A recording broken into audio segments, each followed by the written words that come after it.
You can also use slope to determine whether two lines are perpendicular. Perpendicular lines are lines that intersect to form right angles. A key concept: slopes of perpendicular lines. In words, we can say two non-vertical lines are perpendicular if the product of their slopes is -1. A vertical line and a horizontal line are also perpendicular.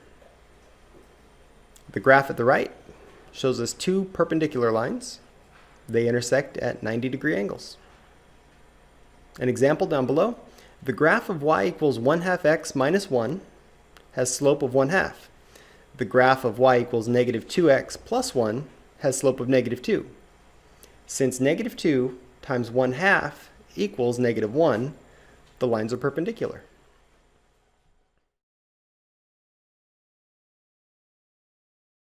Two numbers whose product is -1 are opposite reciprocals. So the slopes of perpendicular lines are opposite reciprocals. To find the opposite reciprocal of a number, such as -3/4, follow the steps shown below. Start with the original number, in this case -3/4. Find the reciprocal, so we invert the fraction. Note how the denominator 4 became the numerator, and the numerator 3 became the denominator, essentially just flipping the fraction. And then write its opposite. Remember, the opposite of a negative is the positive value that's the same distance from 0 on the number line. So in this case, we take the -4/3 and make it +4/3. Problem 2, classifying lines. Are the graphs of 4y equals -5x plus 12 and y equals 4/5 x minus 8 parallel, perpendicular, or neither? Explain. Step 1.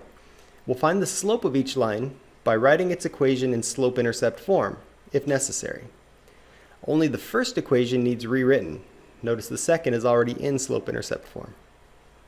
So we rewrite the equation as it's given to us. 4y equals -5x plus 12. And then we divide by 4, both sides. 4y divided by 4 is simply y. And on the right-hand side, we end up with -5/4 x plus 3. The slope of the graph of y equals -5/4 x plus 3 is -5/4. The slope of the graph of the other line, y equals 4/5 x minus 8, is 4/5. The slopes are not the same, so the lines cannot be parallel. We can multiply the slopes to see if they're opposite reciprocals, which would then lead us to perpendicular lines. -5/4 times 4/5 equals -1. The slopes are opposite reciprocals, so the lines are perpendicular. Your turn. Part A. Are the graphs of y equals 3/4 x plus 7 and 4x minus 3y equals 9 parallel, perpendicular, or neither? Explain. And part B, are the graphs of 6y equals -x plus 6 and y equals -1/6 x plus 6 parallel, perpendicular, or neither? Explain.